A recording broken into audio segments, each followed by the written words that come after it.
말씀을 함께 나누기 전에요. 성경을 보실 때 이 더하기 빼기를 잘 하셔야 돼요. 이게 무슨 말인가 싶은데 숫자를 더한다 뺀다 이런 개념이 아니고요.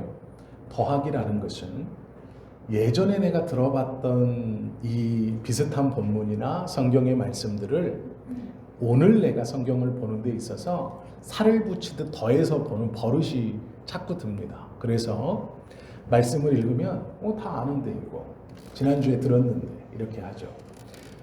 그래서 제가 일부러 같은 본문을 가지고 한두 달 사이에 아니면 앞뒤주로 이렇게 다른 주제로 계속 말씀을 좀 강론하려고 합니다. 그것은 더하기를 좀 하지 말라는 의미예요. 이 더하기가 이미 내가 알고 있는 어떠한 것을 말씀에 자꾸 덧대서 미루어 짐작해서 생각하는 거예요. 그러다 보면 하나님께서 우리에게 주시는 이 말씀을 통해 그대로 주시는 것들을 놓쳐요. 이게 더하기인데 또 하나는 빼기입니다. 잘 알고 있으니까 넘어가는 것들이 있어요. 설렁설렁 넘어갑니다. 그러다 보면 이 말씀 속에서 보물처럼 숨어있는 의도와 의미들을 그 함의 숨어있는 뜻들을 자주 놓쳐요. 그래서 말씀을 읽을 때 정말 주의해야 될 것이 이 더하기와 빼기를 잘 해야 돼요. 더해서도 안 되고 빼서도 안 됩니다. 특별히 저를 포함한 목회자들도 이 더하기 빼기를 잘못해서 하나님의 말씀을 오해해요. 그리고 이 더하기 빼기로 인해서 하나님의 말씀을 전하지 못해요. 본문을 주면 똑같은 말만 반복하는 거예요. 왜 그러냐면 더하기가 너무 잘 돼요. 그래서 같은 말만 해요. 또 빼기를 너무 잘해서 똑같은 말만 합니다. 이 더하기 빼기를 잘못해서 하나님의 말씀을 잘못 이해하고 하나님의 말씀을 놓치는 경우가 많아요. 그래서 성경을 읽을 때는 이 더해도 안 되고 빼서도 안 됩니다. 그래서 성경을 읽을 때 더하기 빼기를 잘 해야 돼요. 오늘 본문도 보시면 더하기 빼기 때문에 놓치는 함의가 있어요. 하나님께서 본문 속에 숨겨놓으신 의미가 있어요. 그것을 좀 찾아서 묵상해 보려고 합니다. 주보에 보시면 말씀의 제목이 뭐라고 되어 있습니까? 나귀 턱뼈라고 되어 있어요. 오늘 본문 14절부터 20절 이 사이에 6절 사이에 제일 많이 반복되는 말이 어떤 단어일까요? 나귀 턱뼈입니다. 성경의 말씀은 모두 다 하나님의 말씀이죠. 이 성경의 모든 하나님의 말씀 중 한 구절도 하나님께서 의미 없이 아무런 뜻 없이 그냥 기록해 놓으신 것이 없어요. 한 구절 한 구절, 한 단어 한 단어가 그 속에 하나님께서 깊은 의미들을 담아 놓으셨고 넣어 놓으셨죠. 그런데 우리가 더해서 넘어가는 단어가 이 나귀 턱뼈예요. 또 빼서 넘어가는 단어가 이 나귀 턱뼈예요. 그런데 본문을 잘 읽어보시면 계속 반복되는 단어가 이 나귀 턱뼈예요. 우리나라 말로 보아도 나귀 턱뼈라는 게 반복되고 있죠. 그런데 이 본문에 보시면 나귀 턱뼈를 얼마나 반복하고 있냐? 배경이 되는 동네가 나옵니다. 14절에 보면 삼손이 레히의 이름에 라고 되어 있어요. 레히는 유다 지역에 속한 어느 곳이에요. 정확히 지금 지도에서 못 찾고 있습니다. 그런데 지명이 중요합니다. 레히라는 지명. 레히가 무슨 뜻인지 아시나요? 레히라는 뜻이 나귀 턱뼈라는 뜻이에요. 그럼 생각해 보세요. 삼손이 나귀 턱뼈라고 이름진 지역에 가서 나귀 턱뼈로 블레셋 1000명을 죽였다. 요 말이에요. 레히라는 말 자체가 나귀 턱뼈라는 뜻이에요. 그러면 이 이야기를 시작하면서 삼손의 이 1000명의 블레셋을 물리친 이야기를 시작하면서 배경이 나귀 턱뼈예요. 그럼 뭘 강조하고 있는지 우리가 더 자세히 알 수 있죠. 나귀 턱뼈라는 게 왜 계속 반복될까? 더 웃긴 건 레히라는 단어도 나귀 턱뼈라는 뜻이에요. 그러면 이 나귀 턱뼈가 범상한 것이 아니다라는 걸 알 수 있습니다. 그래서 오늘 본문에서 계속 반복되어지는 이 나귀턱뼈를 좀 보려고 합니다. 히브리어로 레히가 나귀턱뼈라는 의미입니다. 본문에서 가장 많이 나오는 단어, 이게 왜 이렇게 등장할까라는 것이죠. 나귀턱뼈인데 그냥 나귀턱뼈가 아니고 수식어가 하나 붙어 있습니다. 새 나귀턱뼈라고 되어 있어요. 오해하시면 안 되는 게요, 새 것이 좋은 것이죠. 오래된 것보다 새 것이 좋죠. 새 것은 신상품이고 더 좋은 기능과 능력들을 가지고 있죠. 그런 의미의 새 나귀턱뼈가 아니고요, 여기서 쓰인 새 나귀턱뼈는 죽은 지 얼마 안 된이라는 뜻이에요. 죽은 지 얼마 안 된이라는 뜻인데, 새 나귀턱뼈를 강조한 이유가 있어요. 왜 그러냐? 나귀턱뼈는 무기로 쓸기에 부적합하죠. 1000명의 블레셋 사람들하고 전쟁을 지금 전투를 하는데 무기라고 잡은 게 뭐냐면 나귀턱뼈예요. 나귀턱뼈는 그냥 이렇게 생각해 보시면 돼요. 그냥 짐승의 뼈 이렇게 생각해 보시면 돼요. 소머리 이렇게 생각하셔도 돼요. 소 이 뼈라고 생각하시면 됩니다. 이건 무기가 아니죠. 그런데 나귀턱뼈로 블레셋군 1000명을 무찔렀다 이렇게 쓰면 되는데 강조를 하나 하고 있어요. 새 나귀턱뼈, 죽은 지 얼마 안 된 나귀의 턱뼈라는 겁니다. 이게 재밌는 말이에요. 왜 그러냐? 뼈는 오래되면 오래될수록 단단해집니다. 이스라엘의 기후상 건조하고 고온하고 아주 덥고 기온이 높고 건조해요. 그래서 뼈는 오래될수록 더 단단해져요.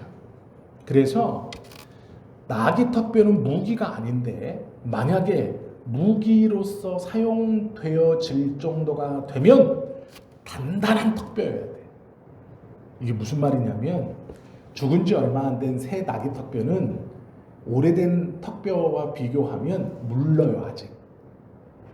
그래서 잘 부서져요. 충격에 약합니다. 이게 시간이 좀 지나야 더 단단해집니다. 이 뼈가. 그런데 성경은요, 새 나귀턱뼈라고 말해요. 이게 무슨 얘기냐면 무기로 적합하지 않은 턱뼈, 그리고 오래되지 않은 새 턱뼈, 죽은 지 얼마 안 된 턱뼈, 즉 물른 턱뼈 이런 뜻이에요. 그러면 무기로도 적합하지 않은 것을 휘두르며 전투에 임했고 더군다나 물른 뼈, 아직 단단하지 않은 뼈를 가지고 전투에 임해서 승리했다. 이게 무슨 말이냐면 무기도 아닌 것, 그리고 무기로 사용하기에도 부적합한 것을 가지고 전투에 임했고 승리했다. 이걸 강조하는 거예요. 그럼 뭘 배울 수 있습니까? 쓰일만한 것이 아닌데 쓰여졌다라는 거예요. 쓰일만한 단단함이 아니고 쓰일만한 모양이나 쓰일만한 어떠한 것이 아닌데 쓰여졌다. 그리고 그 쓰일만하지 않은 것을 통해 하나님이 승리를 주셨다라는 거예요. 성경에 보면요, 이런 얘기들이 종종 나와요. 사도행전 11장에 보면 19절부터 23절까지 구브로 사람들이라는 말이 나오거든요.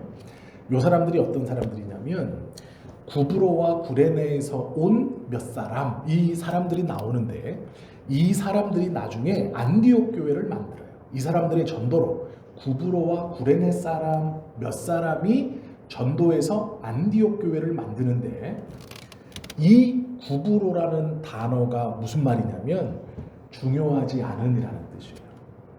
그러니까 안디옥 교회를 탄생시키는 토대가 되는 사람들의 구성원을 설명할 때 성경은 중요하지 않은, 주목받을 것이 없는 이라는 뜻을 가진 구브로 사람들 몇 이렇게 기록하고 있다는 거예요. 들어보셨을 얘기지만 초대교회로 돌아가자라는 말을 하시죠.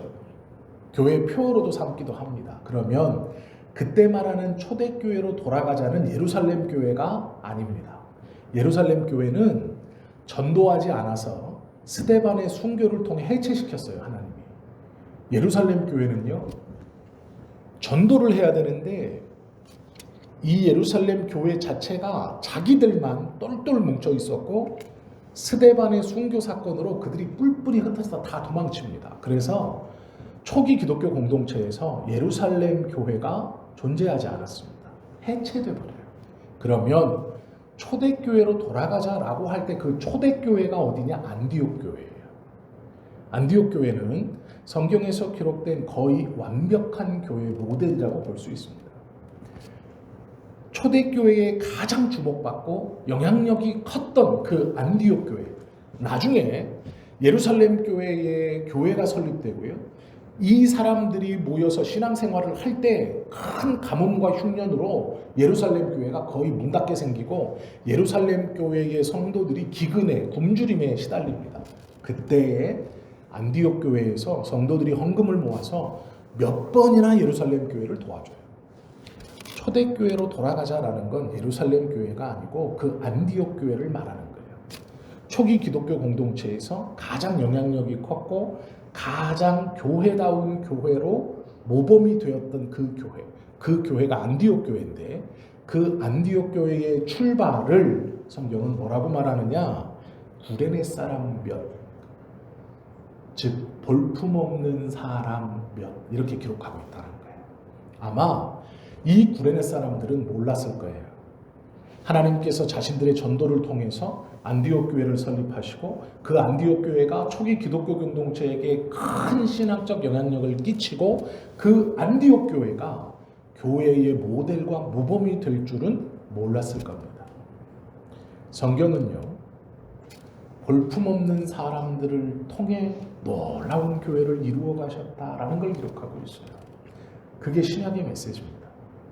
오늘 본문을 가만히 보시면 무기로 쓰임받지 못하는 모양과 아예 무기가 아니에요. 나귀 턱뼈는. 그런데 얼마 되지 않은, 단단하지도 않은, 비교해서 무른 그 무기 같지 않은 무기를 사용케 하셔서 승리를 주시는 하나님에 대해서 말씀하고 있어요.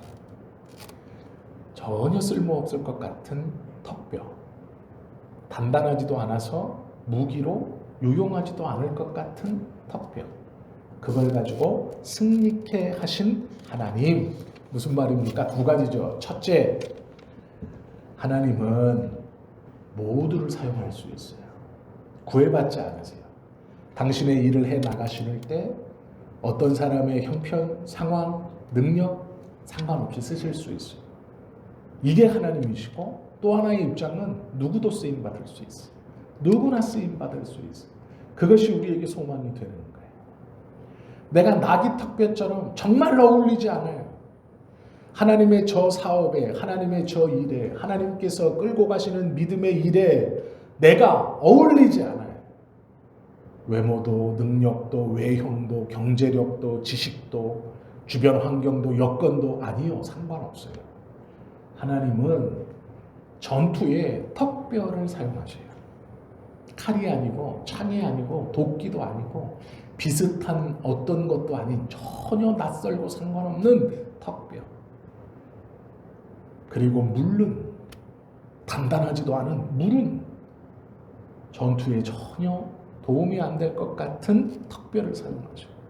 그렇다면 우리 누구도 하나님이 사용하실 수 있다라는 것이죠. 이것이 두 번째 소망이에요. 필립 얀시가 자신의 책에서 이런 이야기를 썼습니다. 지금보다 더 착한 일을 많이 해서 더 큰 은혜를 받을 수도 없고, 지금보다 더 죄악된 자리에 빠져도 지금보다 더 못한 은혜를 받는 것도 아니다. 무슨 말이냐면 하나님에 대한 깊은 신뢰를 가지고 있는 사람만이 할 수 있는 고백이에요. 지금 내가 받는 은혜는 내가 착한 일을 한다고 해서 더 받을 수 있는 것도 아니고, 내가 비록 죄악에 빠진다고 해서 덜 받을 수 있는 것도 아니다라는 고백이에요. 지금의 은혜, 내가 받고 있는 지금의 은혜가 가장 좋은 것이다 라는 고백으로 드릴 수 있는 말입니다. 이러한 말을 아무렇지 않게 함부로 할 수 있는 사람이 몇이나 되겠습니까? 진심으로 지금 내가 받은 은혜가 너무나 귀하고 이것보다 덜 받을 것도 아닙니다 라고 고백할 수 있는 사람이 얼마나 되겠습니까? 성경에서 새 나귀 턱뼈를 강조하는 것은요, 하나님의 의도가 있습니다. 그게 무엇이냐면 하나님의 율례를 정면으로 어긴다는 것을 보여주고 있어요. 저는 삼손에 대해서 부정적으로 생각합니다. 왜 그러냐면 천명과의 전투에서도 그는 기도한 적이 없어요. 오늘 본문의 기도가 기록되어 있지만 그 기도조차도 자신의 목마름, 갈증을 해결시켜 달라고 하는 기도예요. 그런데 내가 목마르다고 조용조용히 기도하는 게 아니라 애낙골에 부르짖는 자의 샘, 큰 소리로 부르짖었다는 거예요. 하나님 내가 목말라요 이랬다는 거예요. 저는 삼손을 좋게 보지 않아요. 본문을 정확히 보면 좋게 볼 수가 없어요. 삼손이 믿음이 있었나? 아닌 것 같아요. 하나님을 두려워했나? 아닌 것 같아요. 자기 마음대로 삽니다. 자기 뜻대로 살아요. 하나님께서 분명히 능력도 주시고 사명도 주시고 부정할 수 없는 은혜도 확실하게 주셨는데 자기뿐만 아니라 자기 부모들에게도 주셨는데 삼손은요 개념 없이 살아요.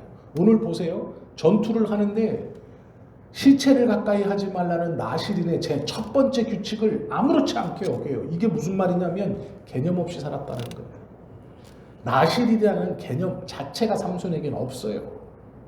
그러니 보이는 대로 집었어요. 그 집은 게 죽은 지 얼마 안 된 나귀 턱뼈예요.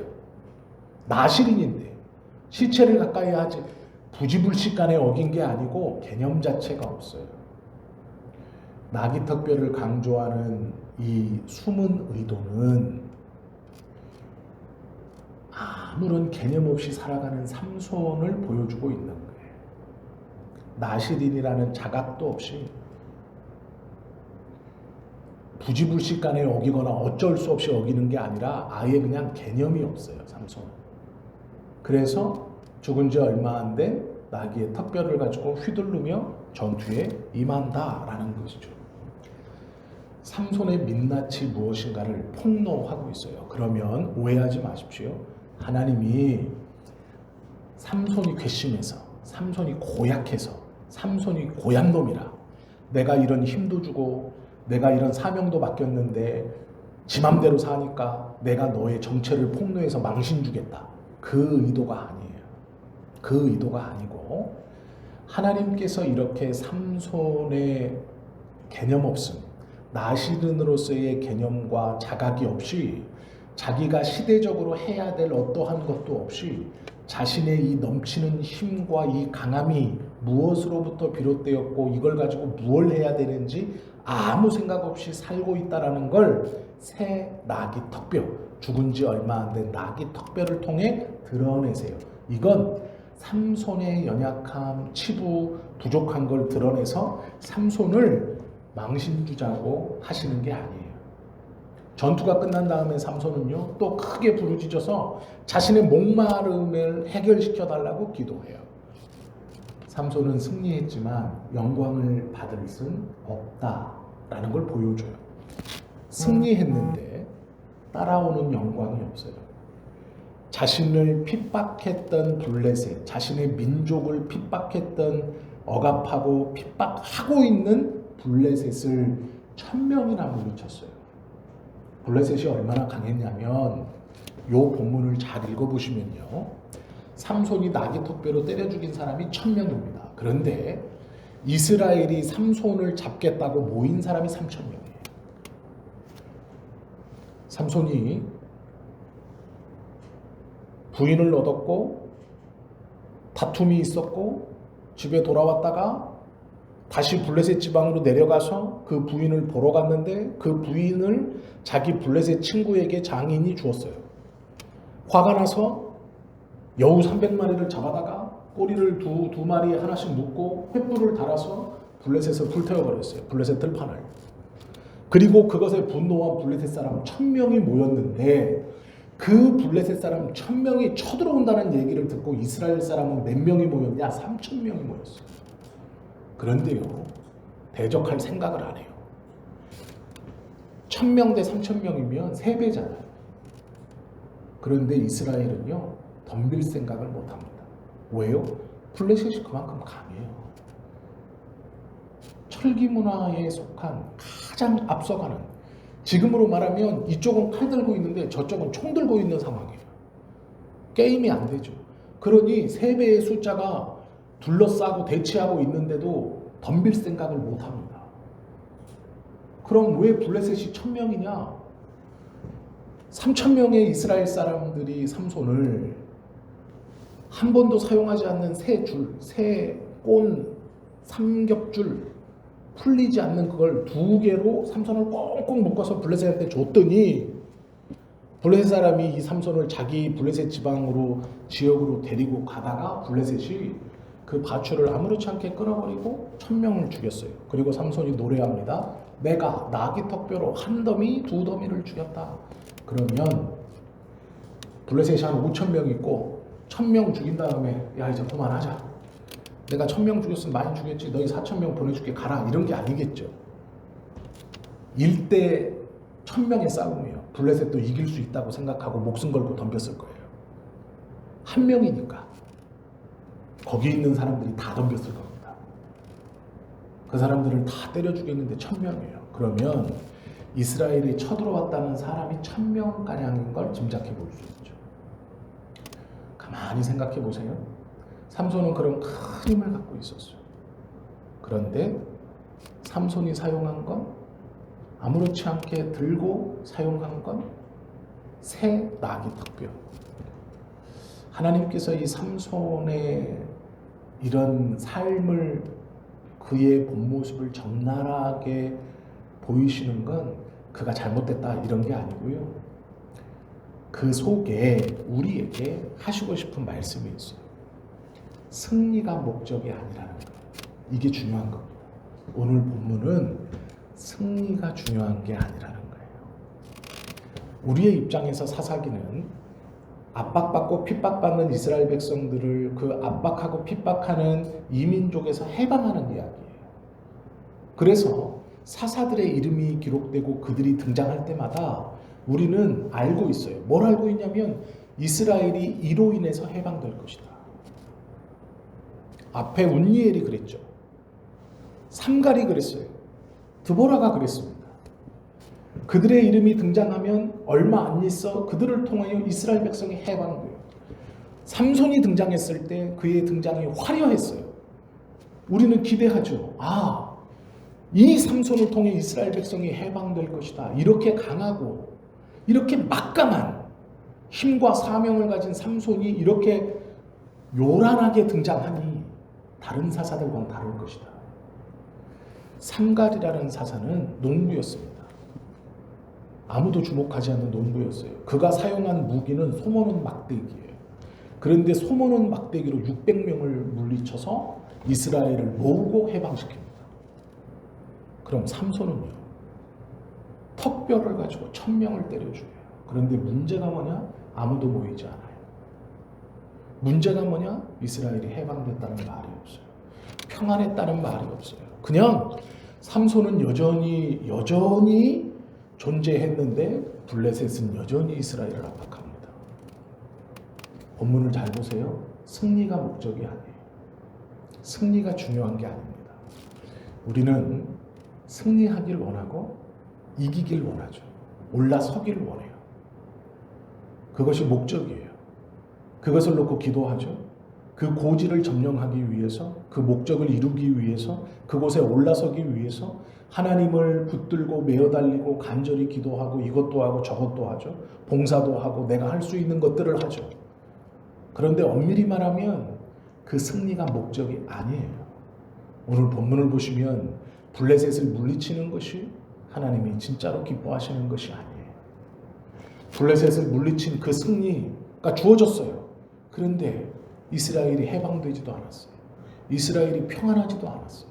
문제는 하나님이 기뻐하지도 않았어요. 하나님이 만족하시지도 않았어요. 그렇게 좋아하는 승리를 이루었는데, 우리가 그렇게 염원하는 승리를 이루었는데, 우리가 그렇게 기도하고 바랬던 승리가 이루어지는데, 졌는데 변화는 없어요. 이스라엘의 해방도 일어나지 않았고, 이스라엘의 평안도 임하지 않았고, 하나님도 기뻐하지 않아요. 그렇다면 승리가 목적이 아니죠. 승리가 중요하지 않아요. 이것이 오늘 나귀 턱뼈에 숨어있는 진짜 의도입니다. 승리가 중요하지 않다. 삼손의 치부를 드러내시는 의미예요.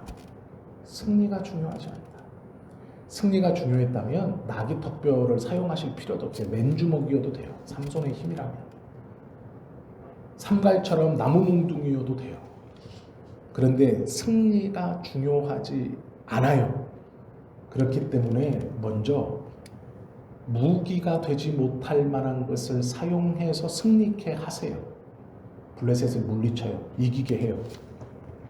삼손이 생각해도요, 스스로 자랑스러웠습니다. 삼손은 그 전에 기도한 적이 없어요. 자기의 힘으로 다 헤쳐나갈 수 있었어요. 사자를 만났을 때도 맨손으로 찢어 죽일 수 있는 근력이 있었고, 블레셋 사람 30명 아무것도 아니에요. 성 문짝까지 뛰어서 그냥 아무렇지 않게 메고 가다가 휙 던져놓고 가는 사람이에요. 자기가 다 할 수 있습니다. 하나님께서 이 삼손을 통해서 우선 승리를 주세요. 삼손이 생각해도 자랑할 만하고 큰 소리 칠 만한 1000명을 때려 죽이게 해요. 그러니 삼손이 하나님 앞에 큰 소리 칩니다. 자기가 생각해도 만족할 만하거든요. 이건 대단한 거거든요. 그러니까 하나님 앞에서 나를 통하여 이 큰 구원을 이루셨으니 라고 말해요. 자기 스스로. 자기가 봐도 이건 괜찮은 짓이에요. 큰 승리예요.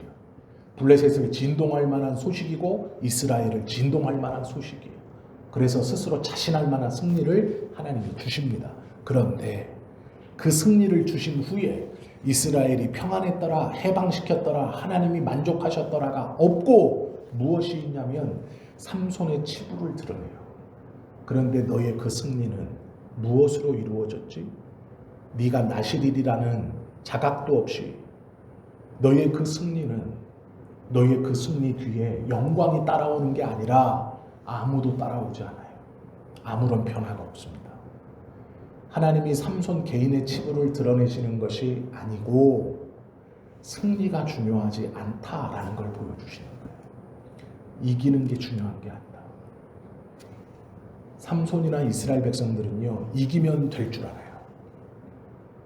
사울도 마찬가지예요. 블레셋을 물리치면 자연스럽게 해방될 거라고 생각해요. 예수님 시대도 마찬가지입니다. 이스라엘의 모든 백성들이 그토록 기다렸던 메시아는 로마를 물리쳐주는 메시아예요. 이기면 될 것 같아요. 우리도 그렇죠. 이거 이기면 될 것 같아. 이것만 넘어가면, 내가 이것만 올라서면, 이것만 해결되면, 이것만 만족되면 다 해결될 것 같죠. 평안이 임하고 해방되고 자유로워지고 하나님이 기뻐하시고. 아니에요. 아니라고 말씀하세요. 승리 중요하지 않다. 이김 중요하지 않다라는 거예요. 그것이 삼손의 치부를 온전히 드러내시는 하나님의 의도예요. 너 승리해 봤지 않냐? 네가 스스로 내 앞에서 큰 소리 칠 만큼 너 큰 승리를 해 보았지 않냐? 그러나 그 승리 뒤에 누가 너를 따라오냐? 너의 민족 이스라엘에게 어떤 일이 일어났느냐? 아무 일도 일어나지 않아요. 그전과 똑같아요. 승리를 이루었는데 아무도 삼손을 따라오지 않고, 아무도 삼손의 등을 보며 블레셋과 전쟁하려고 하지 않고, 아무도 삼손이 이룬 승리를 바탕으로 이스라엘이 어떠한 일도 일어나지 않아요. 승리를 했는데, 올라섰는데, 자랑할 만큼 업적을 세웠는데, 어쩌면 우리의 삶에서 하나님께서 기다리시는 것, 우리를 위해 원하시는 믿음의 고백은 하나님 내가 승리했습니다가 아닐지도 모르겠습니다. 승리가 아니고요, 하나님 앞에 간절한 매어달림이에요. 삼손은 용력이 뛰어나죠. 비교할 수 없습니다. 사람이 1000명과 싸워 이긴다는 게 이게 말이 되는 겁니까? 팔씨름을 1000명과 해도 대단한 거예요. 악수를 1000명과 한 것만 해도 대단한 걸 거예요. 그런데 이건 목숨을 걸고 해요. 내가 죽는 것 아니면 얘를 죽여야 되는 싸움이에요. 1000명과 싸웠다는 건 대단한 거죠. 삼손은 가문도 좋습니다. 더군다나 어렸을 때부터 천사가 나타나서 예지몽까지 주었어요. 천사 수태고지를 한 몇 안 되는 인물이에요. 천사가 태어날 것이라고 얘기한 사람은요, 사무엘, 삼손, 예수님, 요한 몇 안 돼요. 성경에서 천사가 누구누구 태어날 거다, 무슨 일을 할 거다 한 사람 몇 안 됩니다. 그 중에 하나예요. 그리고 그 나머지 사람과 비교해도 놀라운 힘을 가지고 있는 것이 삼손이에요. 그런데 문제는 그의 삶이 그 강함으로 말미암아 하나님께 매어달림이 없어요. 그가 승리했지만 아무런 변화가 일어나지 않습니다. 그에게도 이스라엘에게도. 승리가 목적이 아니에요. 하나님이 원하시는 건 승리가 아닙니다. 우리가 원하는 건 승리일지 모르지만 하나님이 우리에게 진정으로 원하시는 건 승리가 아닐지 몰라요. 그럼 뭘까요? 성장이에요. 좋은 말로 얘기하면 성숙이에요. 성숙. 하나님의 목표가 무조건 이기는 것이었다면, 승리하는 것이었다면, 밟아 누르는 것이었다면 나귀 턱뼈가 아니었을 겁니다. 무기가 없어도 되었을 겁니다. 그런데 나귀 턱뼈를 본문에서 유독 강조하시는 것은 내가 원하는 건 승리가 아니다라는 거예요. 그러면 하나님이 진정 원하시는 게 뭘까요? 하나님이 진짜로 기뻐하시는 게 뭘까요? 그분에 대한 매어달림이에요. 하나님에 대한 붙듦이에요. 승리했기 때문에 감격할 수는 있습니다. 그러나 자랑은 없어야 돼요. 하나님께서 우리에게 원하시는 것은 하나님의 은혜에 대한 감격이에요. 그건 가져라. 그러나 자랑은 놓아라 라는 거예요. 내가 이만큼 했습니다. 삼손이 오늘 그러고 있죠. 하나님 앞에 당당해요.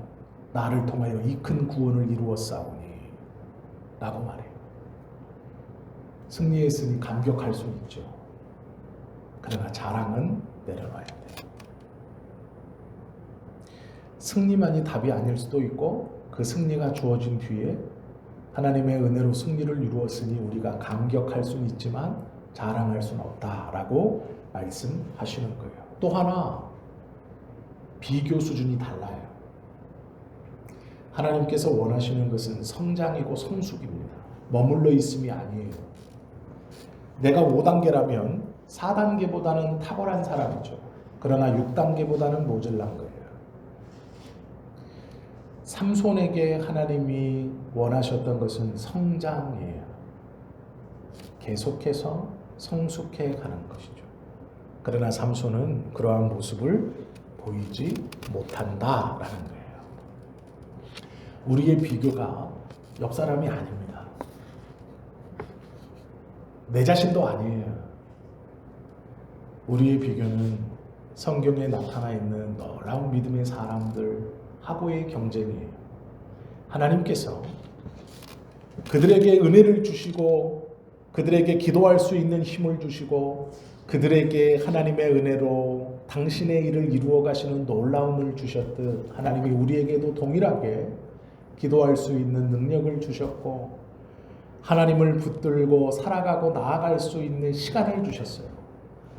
우리의 비교구는 내 옆에 있는 이 사람이 아니고 우리의 비교구는 하나님 앞에 믿음으로 크게 쓰임받았던 저들이에요. 저들만큼 너도 동일하게 쓰임받을 수 있다. 구레네 사람 몇. 주목할 만한 것이 없는 사람 몇. 중요하지 않을 사람 몇. 그들을 통해 하나님께서 안디옥 교회를 이루어내시고 그 안디옥 교회가 초대교회에 지금까지 그 이름이 성경에 기록되어지고 그들의 신앙이 기록되어져 우리에게 보여지고 들려지듯이 우리에게 원하시는 건 그런 거예요.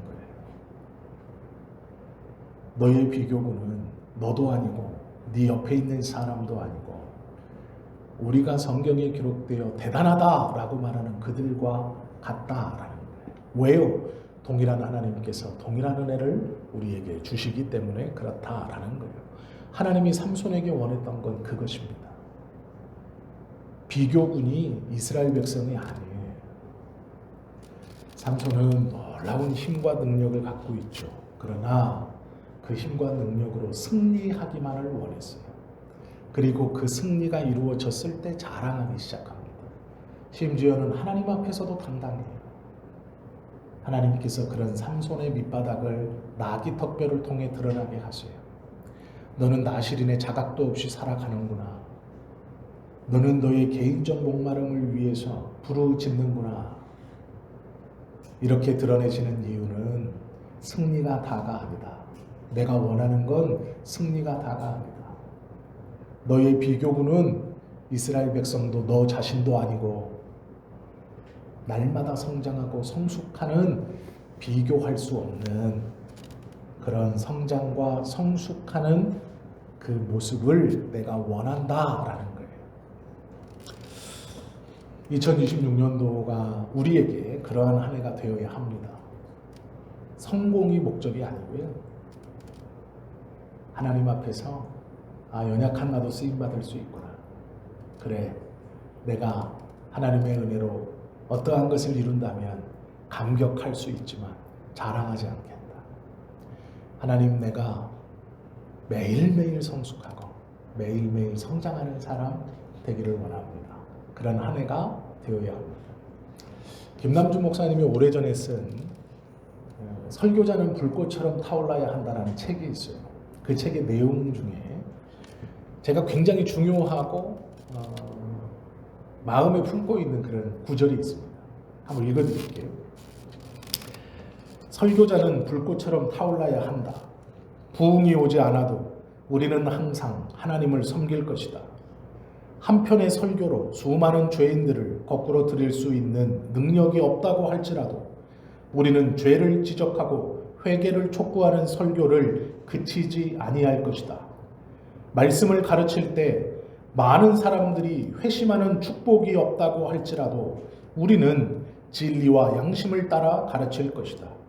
커다란 감동을 받고 그렇게 살기로 결심한 사람이 없어도 우리는 성도들에게 거룩한 삶을 살도록 촉구할 것이다. 우리는 죽는 날까지 그 일을 계속할 것이다. 그러나 우리는 울면서 그 일을 할 것이다. 하나님이 거룩한 부흥을 주시면 이룰 수 있는 위대한 결과와 그렇게 수고하여서야 얻을 수 있는 적은 성공 사이의 차이 때문에 우리는 눈물을 흘릴 것이다. 우리가 힘을 다하여 애써도 변화되지 않는 교회와 세상 때문에 좋으신 주님을 그렇게 초라하게 섬기는 처지 때문에 흐느끼며 섬길 것이다. 부흥을 주시도록 기도하면서 우리는 아직 가야 할 길이 많이 있다. 이게 그 책의 내용이에요. 제가 이 글을 읽으면서 그래 라고 생각했어요. 그래, 맞다. 우리 성도님들도 꼭 이거 같지는 않지만 이러한 마음을 느끼실 수 있을 거라고 저는 믿습니다. 변하지 않는 세상, 변하지 않는 가족, 변하지 않는 친구, 변하지 않는 자녀. 그 변하지 않음 때문에 마음 아파하면서 그래도 포기할 수 없어 기도하는, 그 말씀을 의지하면서 포기할 수 없어 기도하는 그 마음을 하나님이 아실 거예요. 비록 성공할 수는 없을지 모르지만, 실패할지도 모르지만, 그래도 끊임없이 올 한 해 여전히 우리는 기도하면서 하나님께서 원하시는 감격을 갖고 자랑은 버리고 날마다 성숙하기를 포기하지 않는 저와 여러분이 되셔야 합니다. 삼손을 적나라하게 드러내시는 이유는 그가 잘못되라고 하시는 것이 아니라 그의 연약함을 통해서 우리의 연약함을 보고 하나님께서 그를 보시고 마음 아파하시는 것을 느끼며 또 우리에게 원하시는 하나님의 마음을 느끼라라고 하는 거예요. 바라고 원하기는 이 목사님의 고백뿐 아니라 우리 모두의 고백 또한 동일한 고백이 되실 수 있기를, 그런 한 해가 되기를 예수님의 이름으로 축원합니다. 기도 드립니다.